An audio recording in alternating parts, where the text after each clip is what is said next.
Good morning, everybody. My name is Tom Romanoff. I am the Technology Director here at Bipartisan Policy Center, and thank you for joining us for today's interesting and I'm sure going to be fascinating event, data privacy and law enforcement balancing the rights and responsibilities.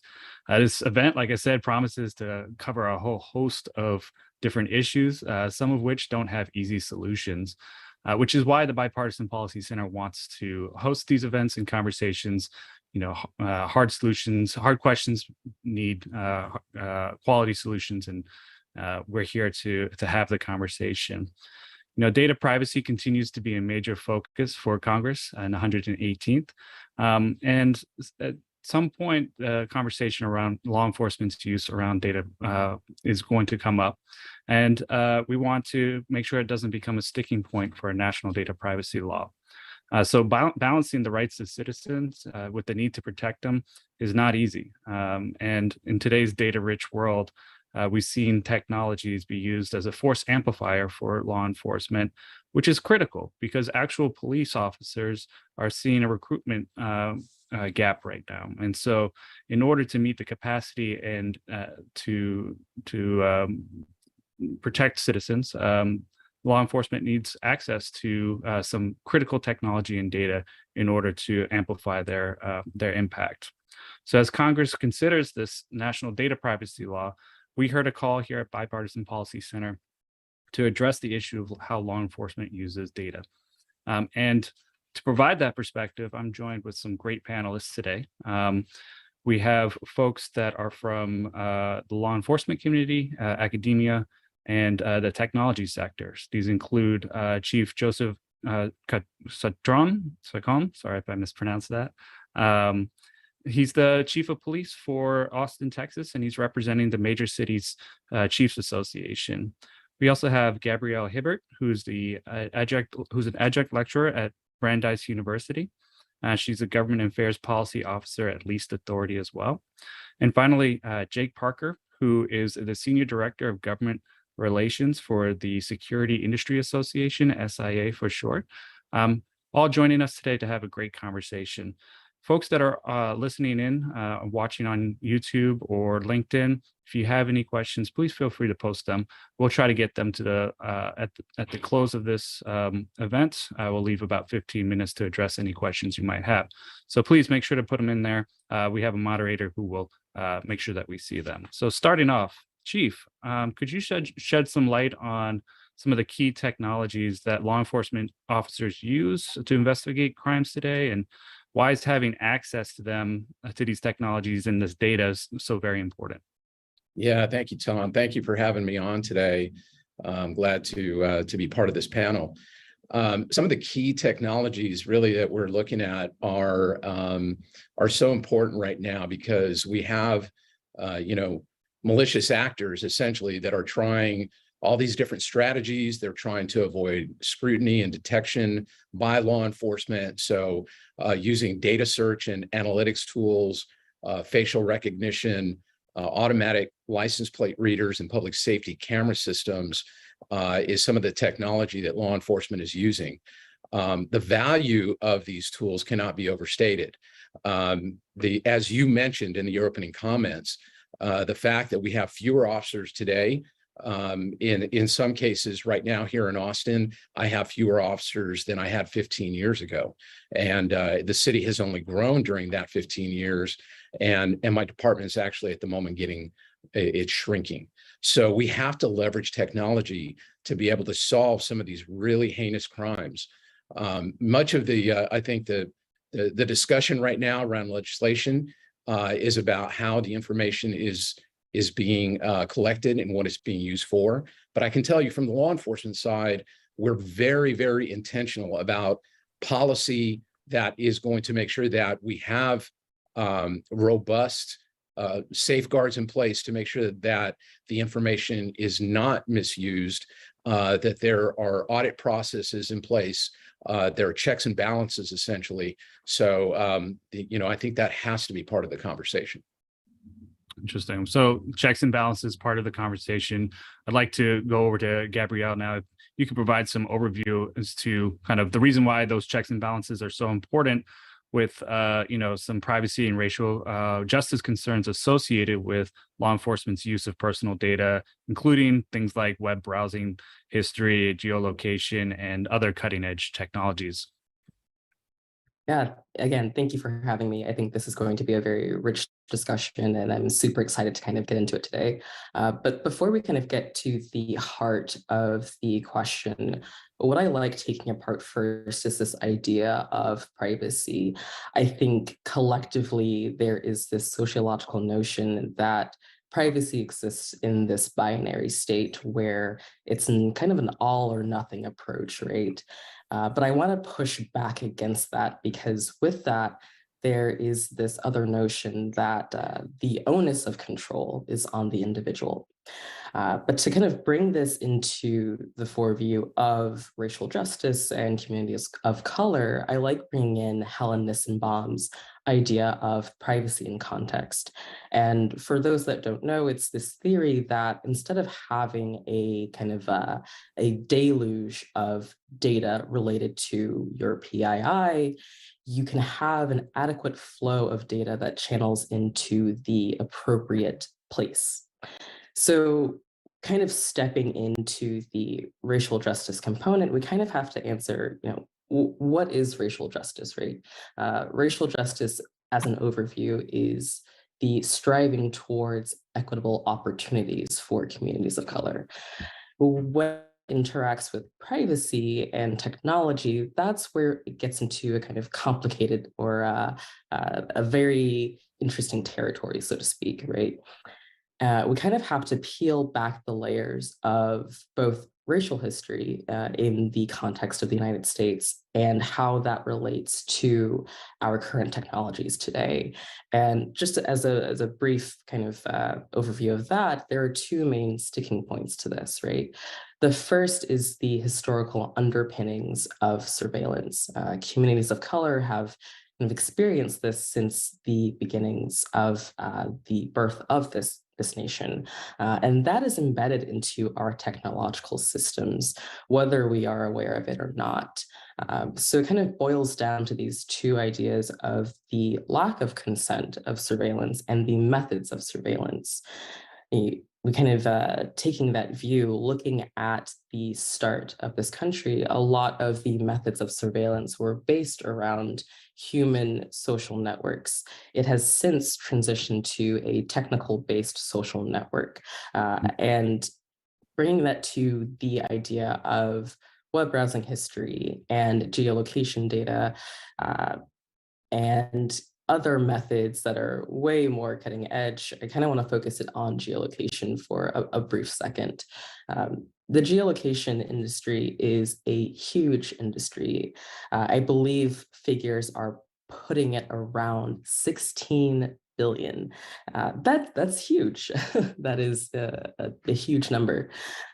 And data brokers such as Fog Data Science pay, in some cases, apps to install an SDK. What that is a software development kit that shares location data while your application is running in the background. And for those who may not be familiar with this process, you may, in the back of your mind, remember seeing this notification pop up, whether you're downloading an app from the Android store or the App Store. Once you install that application, there is a notification that pops up that asks you if you would like to share your location data. And with that, if you do select yes, as you are using that app, as it's running on in the background, that location data, wherever you go with your smartphone or smart device, is being transmitted back to that data broker that then packages your location data and sells that to various agencies. Now, I often get the question, well, what's the big deal here? How does that relate to racial justice? And I want to say that we kind of need to take a pause here and say it's not just about ad revenue, right? It goes beyond that, because this data sharing without consent and safeguards disproportionately affects communities of color, precisely because there are little to no safeguards or private rights of action in place. In addition, location data in some cases has been sold to law enforcement agencies, such as police departments, the DoD, ICE, DHS, and others. We've seen recently that geofenced warrants can be an outright violation of the Fourth Amendment, the amendment that protects Americans from unreasonable search and seizure, while in addition exacerbating racial profiling. So it's a pretty multifaceted problem that I hope that we'll begin to kind of unravel in our discussion today. Absolutely. Thank you for that overview. I want to kick it over to Jake to kind of go over some of these, because you talk a lot about these technologies that are out there.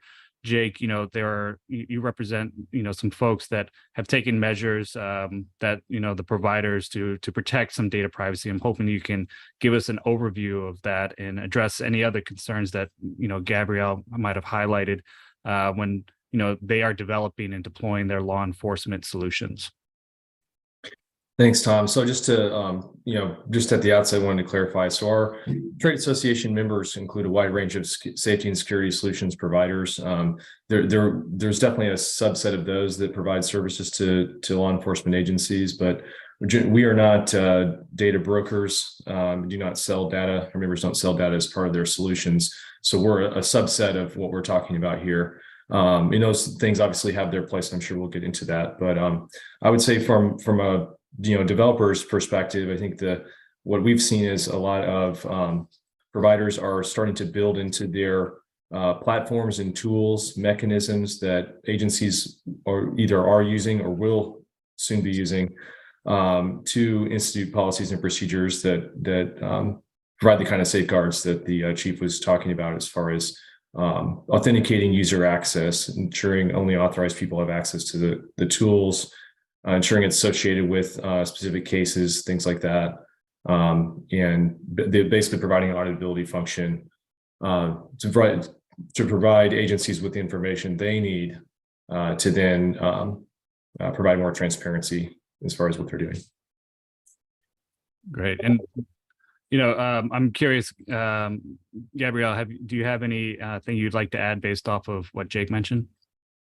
Yeah, I think that this is a great start to the conversation because, I have also had experience in the kind of developer space. I used to work on the auditing side and development side as well. And I think that one thing that we kind of need to push forward in software development communities is this idea of privacy by design and limiting data intake.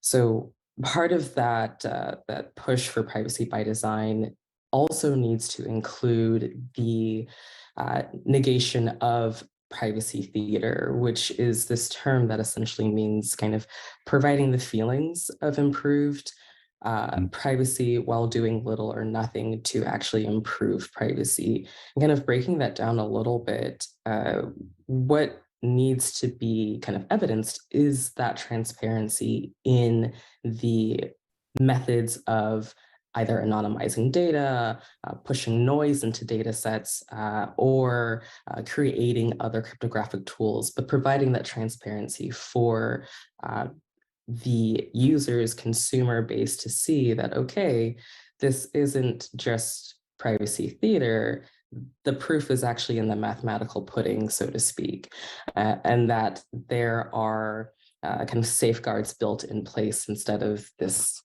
ethos of theater. And I do believe that the transparency space is becoming a wider part of the responsible tech ecosystem, which is fantastic to see. But really, privacy by design and definitely kind of moving away from the notion that data is this new natural resource that we can overuse. We kind of have to push back against that and create more sustainable, private, and secure solutions to getting the data that we need to get. But yeah. So I think that's fascinating. Just real quick, I wanted to pull on that thread a little bit.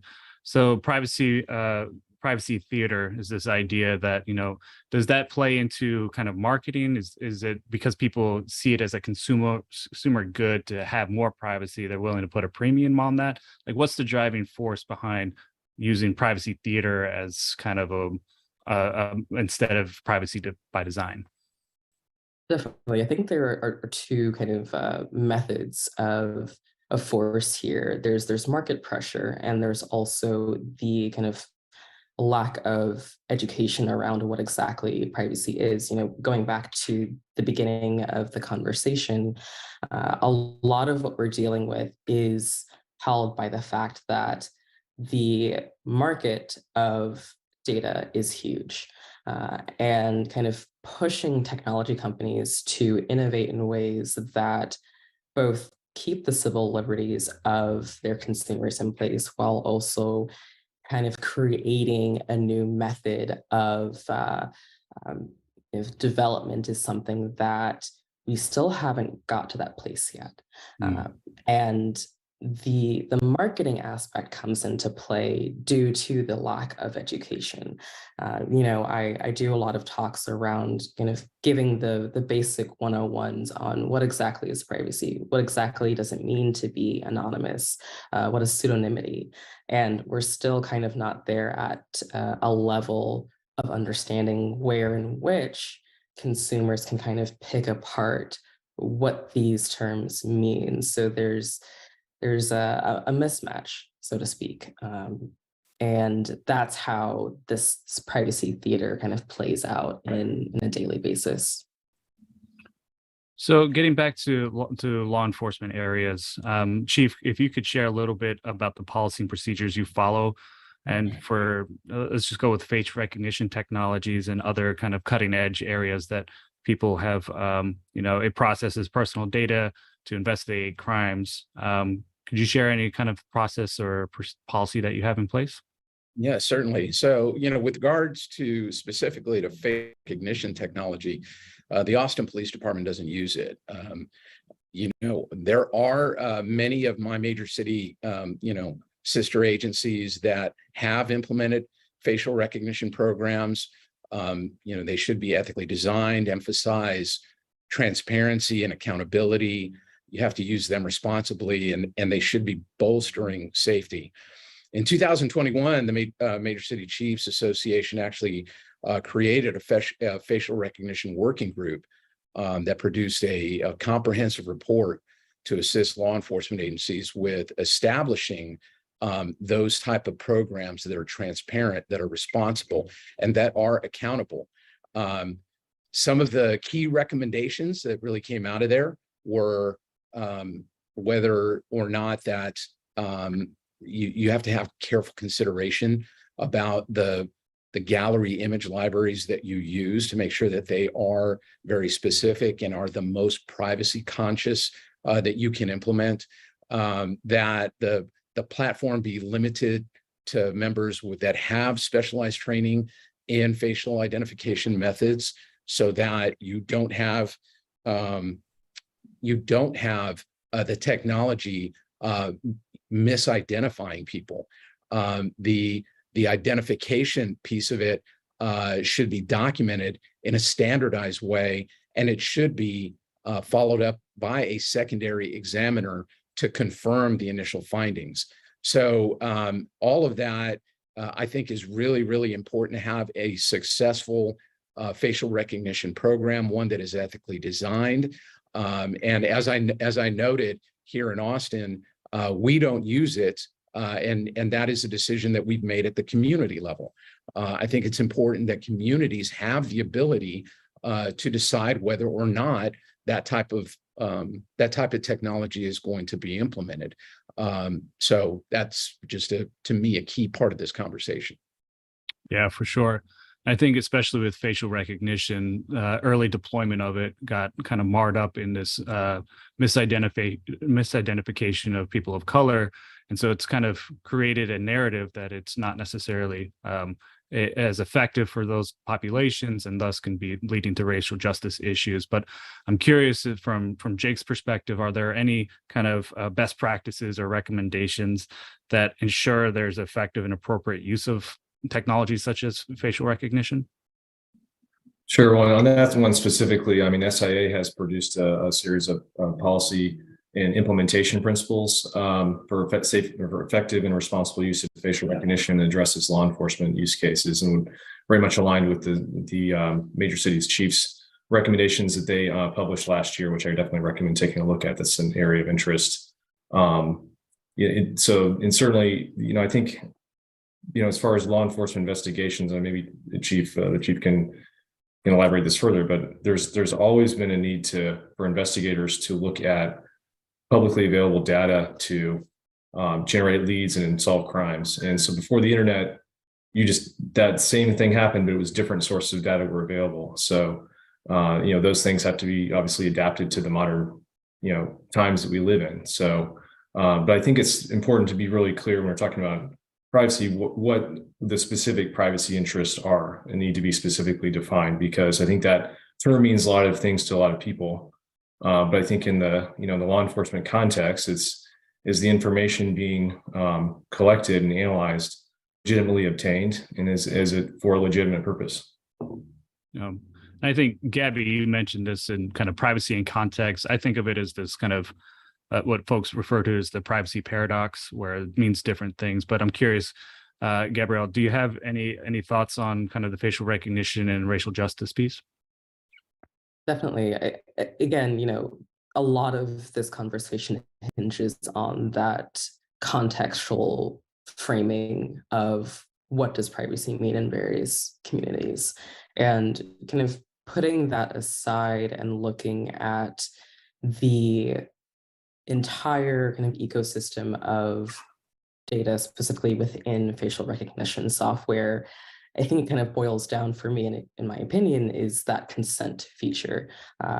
We have not yet in place enough education around what consent actually means when you're giving parts of your various biometrics to anyone, really.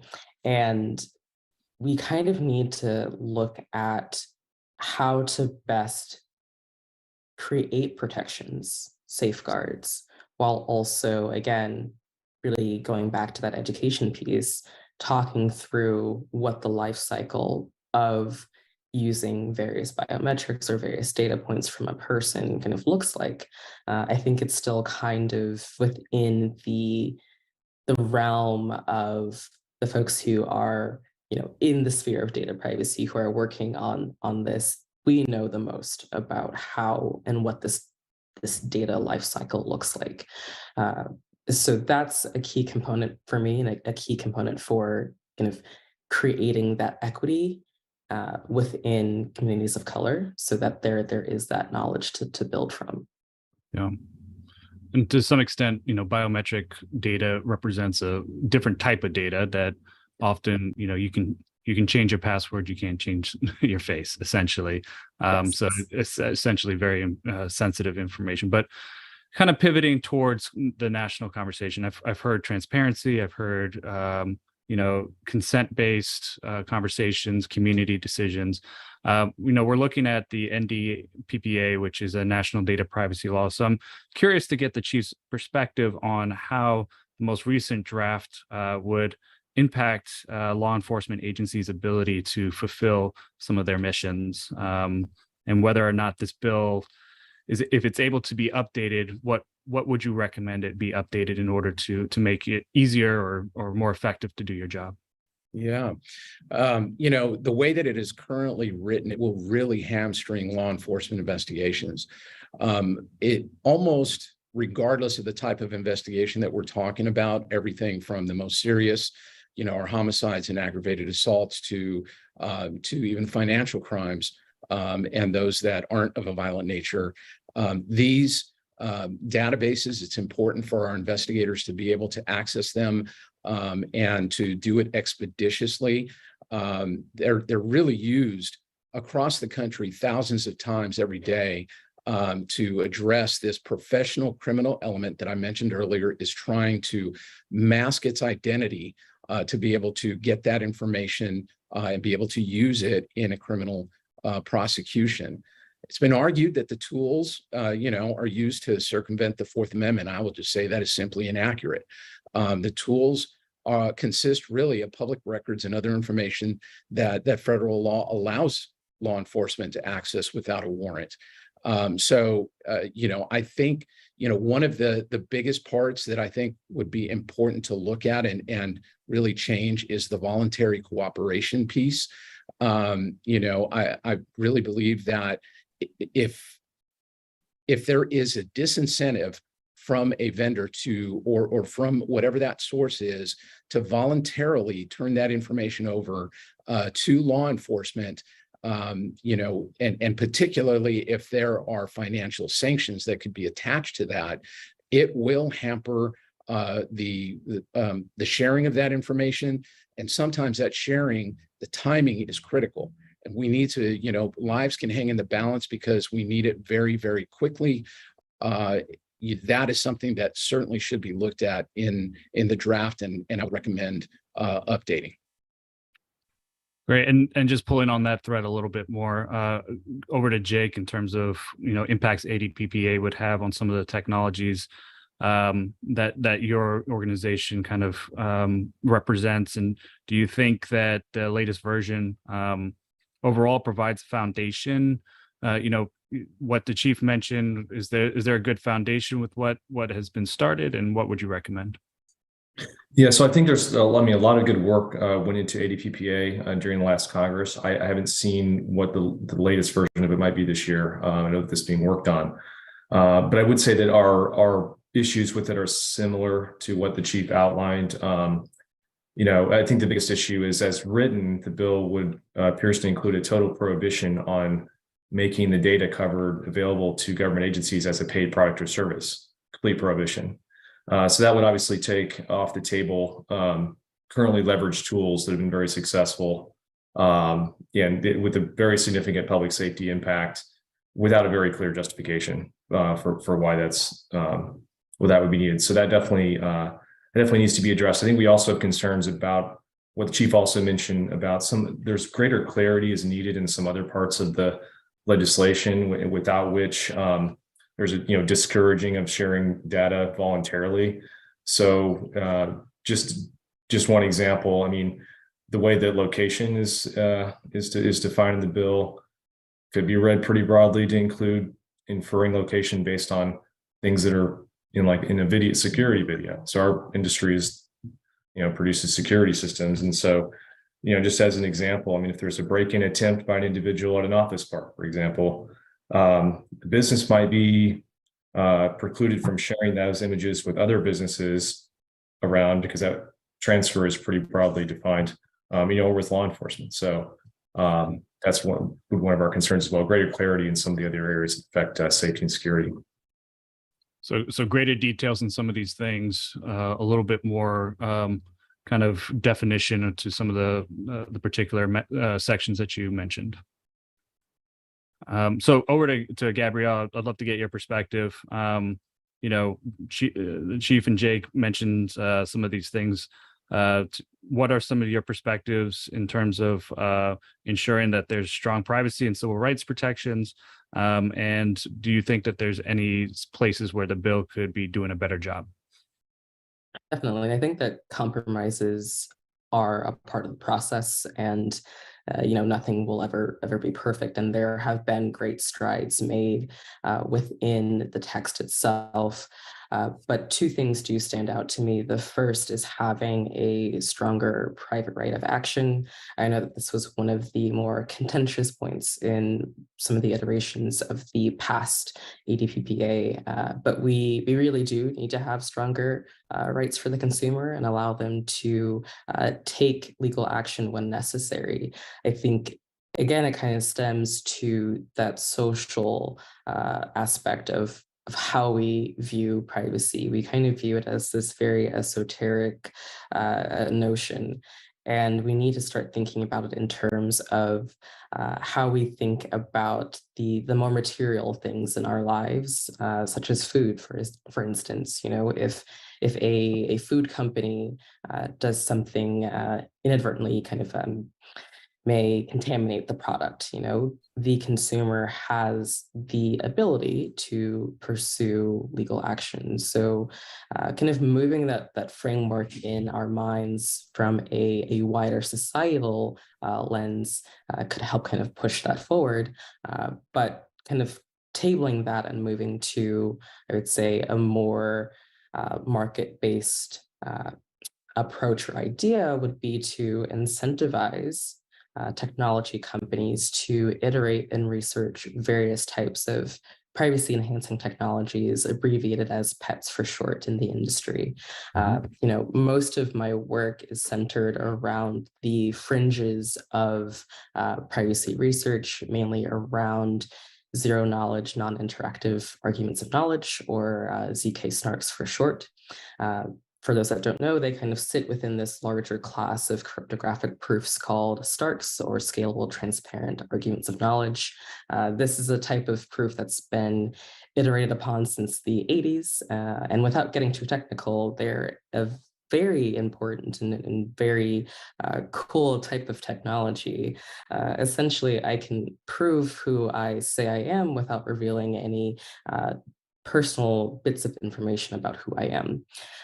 And this powerful piece of technology has been consistently iterated upon, and it's something that is scaling and can be applied to a variety of use cases, particularly with identity, which this kind of discussion that we're having is focusing on. So by kind of incentivizing companies to prove these use cases, I can see it in a way both creating and rebalancing the civil rights protections of consumers, where they can gain equity through their civil rights protections, while companies can also generate kind of revenue in terms of research on these novel forms of cryptographic proofs. Very interesting. And I just want to, so I'm curious if the chief can kind of provide some information on, you know, this idea that it's critically important if you want to step up the level of privacy that you have. Is there, I imagine professional criminals have an apparatus of similar type of tools that could potentially, you know, help hide their online activities. Do you have any kind of insights as to, you know, how quickly or how widespread some of these some of these tools can be misused? I want to make sure that I understand the question. You're saying how the criminals might be able to use the tools that are masking their activities or their identities, correct? Correct, yes. Okay, so this has been a problem for a while, and it's really, as technology has evolved, has continued to be an issue. Whether you're talking about end-to-end encryption on some of the applications in which they are, you know, sharing information with one another that law enforcement has no visibility into, that can be everything from a you know, an active shooter event. It could be something related to you know, organized criminal activity. Those have been identified at the state and federal level as issues that we have not found a really good way of working around yet. So, you know, taking the technology that we have right now to be able to interdict and more quickly, you know, shut those operations down, whether that is through the types of technology that I've talked about, such as, you know, facial recognition or ALPRs, to other types of technology, is going to be critical for us to be able to interdict. And I know that's happening. It's kind of the untold story, because a lot of times, you know, what we prevent does not make the news. It's only the acts that actually happen. So, you know, we're trying to prevent the next big event from happening, as well as those crimes that have, you know, terribly impacted communities and families, that we're trying to prevent. Okay. And I come at it from a cybersecurity perspective, where a lot of times we think about how widely available consumer technology can be misappropriated and used in kind of nefarious purposes. You know, there's examples where, there was, a card reader that was available on Amazon that could, read credit cards from across the room, unlock hotel doors, things like that. It was a fun game for a little while. And then, criminal types started using it for nefarious purposes. I imagine same set of considerations for data privacy. But over to Jake, I want to just get your perspective on, you and your colleagues that have been working with, policymakers at the state level and at the city level around the country. And I was curious, do you have any insights into legislative approaches that have been particularly effective for promoting privacy and other civil rights while ensuring there's this access, or this not hindering the use by law enforcement agencies? And have you seen any approaches that are, particularly effective in that space? Well, first of all, just to add to what the chief was saying, I mean, when you look at the problems of organized crime, identity theft, child sex crimes, human trafficking, these are all things that are occurring online or enabled by online activity. And so that makes it extremely critical that law enforcement can analyze the data they need to solve those crimes. And as you alluded to, criminals have gone to great lengths to obscure their activity, and it takes pretty powerful tools sometimes to uncover what they're doing. And so that is a really important issue in all of this. At the state level, you may probably aware 5 states have enacted broad data privacy measures over the last 4 or 5 years. That's accelerating. We're seeing this year, I think 4 or 5 more, it seems, are poised to enact data privacy legislation statewide. Those are all based on a similar model, most recently passed in Connecticut, in Iowa.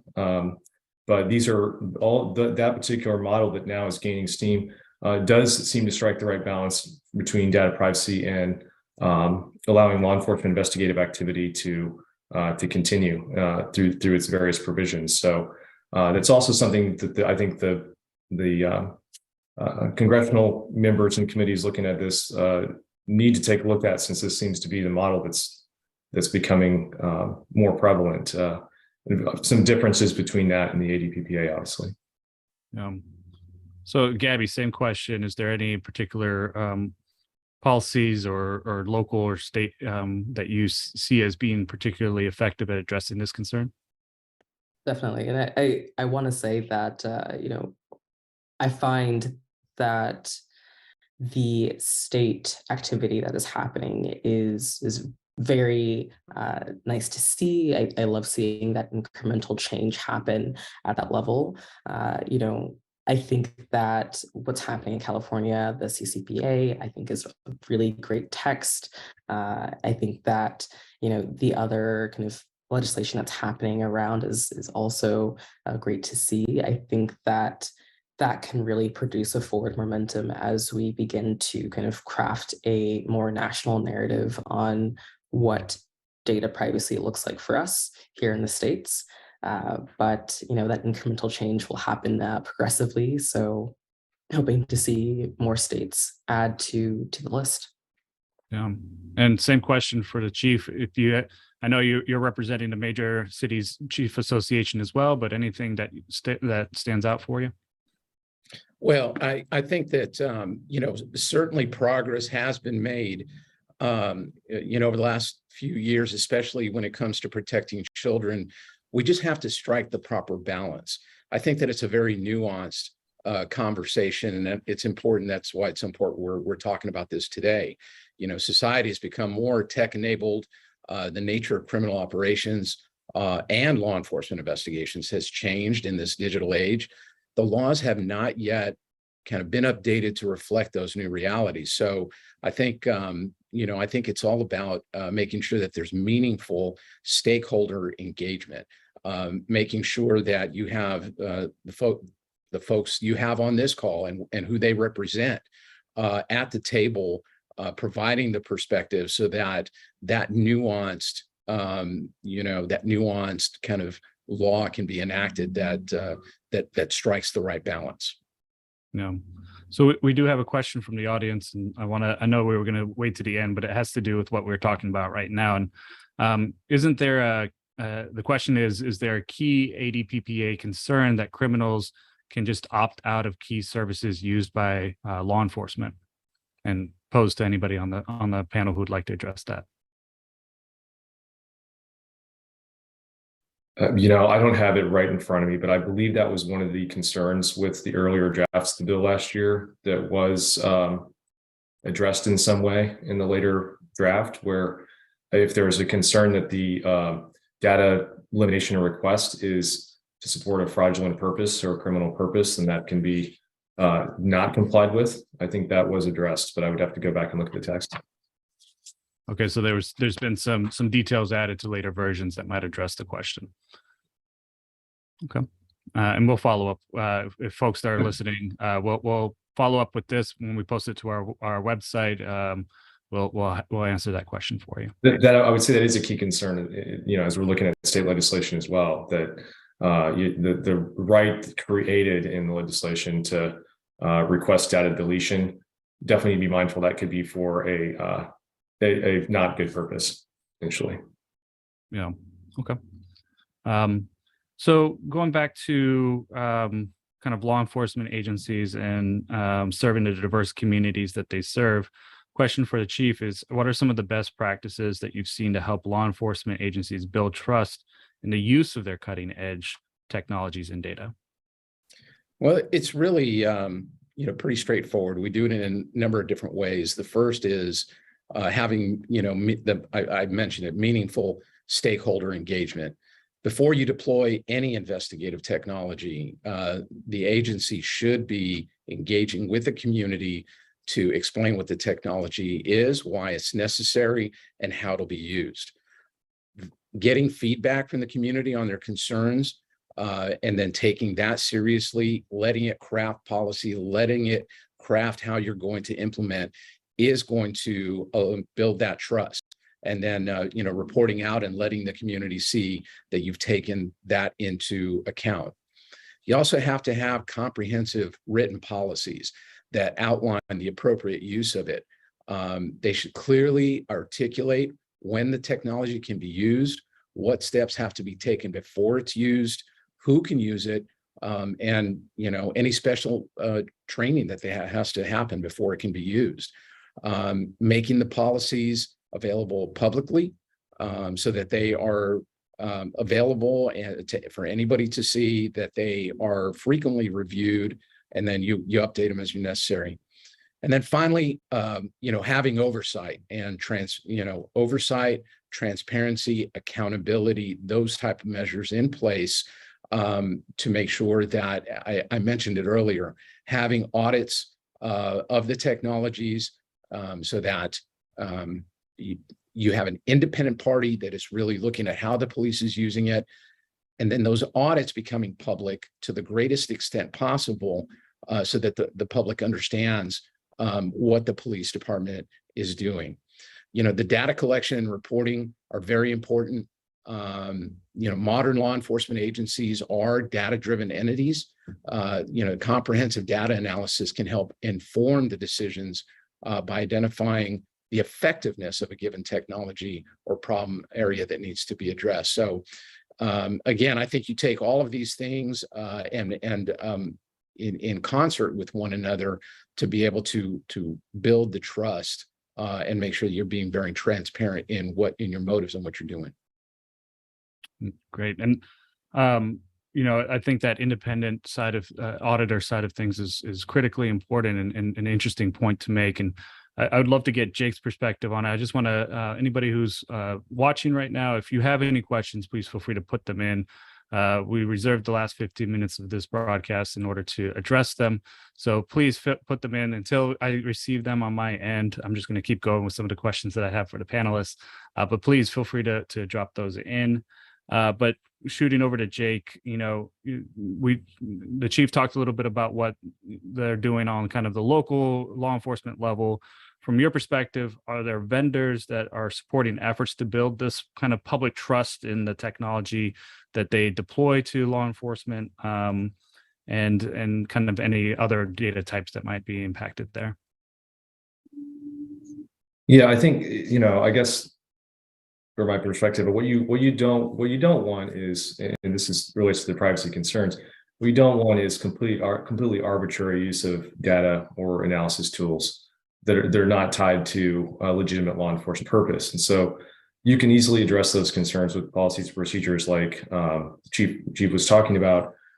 Some of our member companies have built in product features that do that, make sure that there is an assigned purpose case, a legitimate law enforcement investigative case associated with use of those tools, even if it's searching publicly available information, and making sure that audit logs, every time it's used, it's logged, report generation, things like that. So that's definitely top of mind for our providers. Great. And when it comes to kind of the conversation we've had previously around the need to engage stakeholders, get the right people around the table to talk, I'm curious, Gabrielle, can you talk a little bit about some of the partnerships you've worked with in kind of the technology companies you've worked with, the academic researchers, civil society, that might help drive this idea of trust in the use of these technologies for more privacy protective and equitable solutions? Sure. So, a lot of the research, a lot of the education that builds the body of my work stems from the work done at the Institute for Economic and Racial Equity at Brandeis University. We are a group of technological and policy experts that go between various stakeholders, from the students that engage with us to the kind of other organizations that work with us in terms of building out our research streams, creating content that works with what the younger generations are questioning and looking at delving into. And that's really needed, working across not just companies and not just researchers, but also the cohort of individuals that will be using this technology in the future. So the team at RJTP, the Racial Justice Tech Policy Center at the Institute, have really worked to steer research that focuses on how to build out equitable technological development. We've done this in accordance with the Capor Center out in Oakland, California, where their work is also centered on creating equitable pathways for communities of color, whether that's through CS education from K through 12 and onward, towards providing these high-tech jobs for communities of color that have not yet been able to get into the seats of power that are present within the tech companies that we work with. So it's a really multifaceted approach that combines various stakeholders that hope to kind of create those grassroots bottom-up change that we hope to see. Yeah. So just to recap for everybody, and then we can go, everybody on the panel, if you could just mention, do you think that enacting federal consumer data privacy legislation will help build the public trust in law enforcement? So having a national law, will that build national trust in how they use the data and technologies? And I'll start with the chief. Yeah, thank you. I think that certainly it is important to make sure that we are protecting civil liberties, that we're protecting people's privacy, that we don't have a disparate impact on communities, particularly disenfranchised, marginalized communities. But there has to be a balance that is struck. As we've been talking about all the different, the different things that are happening online, everything from end-to-end encryption to the going dark phenomenon, it has made it increasingly difficult for law enforcement to successfully investigate some of these crimes. So I think that it is a very, I used the word before, a nuanced approach that you need to have to this overall discussion. and to the legislation to ensure that that not only are we doing the one thing of protecting people's rights and their privacy, but you're also enabling law enforcement and giving them the tools that they need. So I am in support of it. It just needs to be enacted responsibly. Gabrielle? I want to say that I think we can all collectively agree that, you know, transparency is a part of gaining that trust.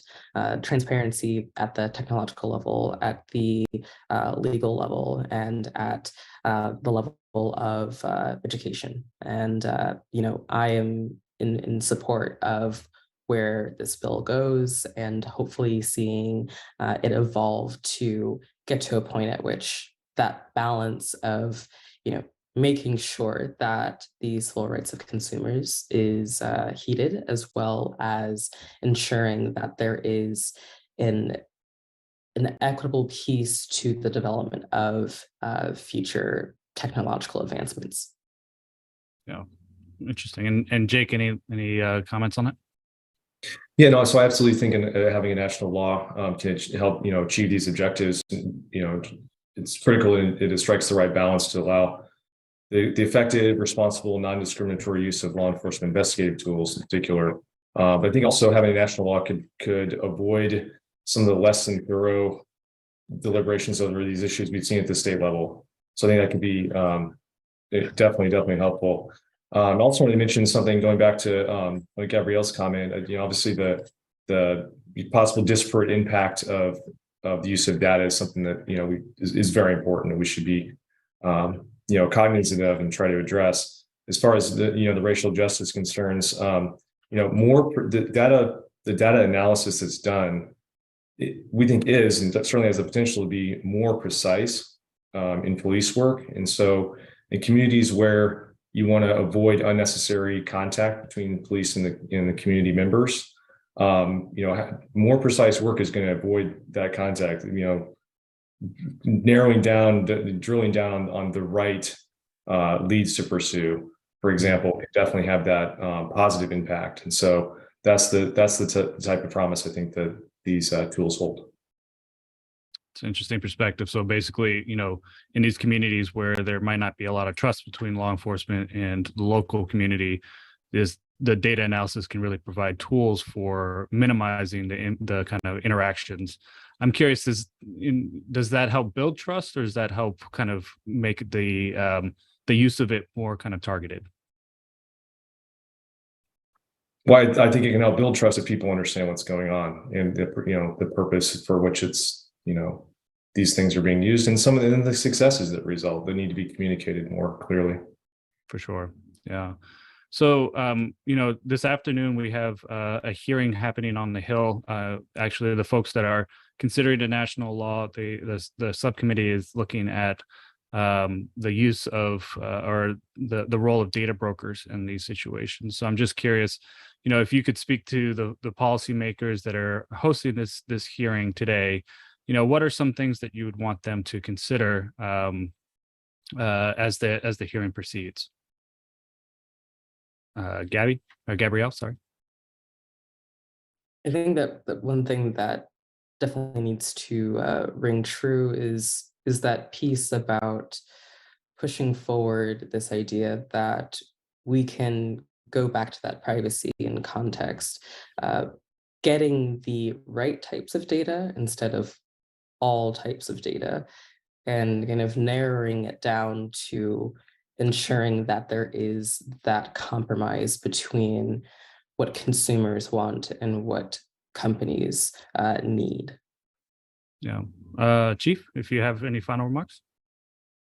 No, I think that you know, they are certainly looking at the data broker provisions, but there are a number of provisions actually that are in here that that all need to be looked at and balanced, so that we're striking the right balance between letting law enforcement have the tools that it needs to be successful, and also protecting the privacy. So it's not an easy conversation, and that's why I think having the right stakeholders at the table is so important.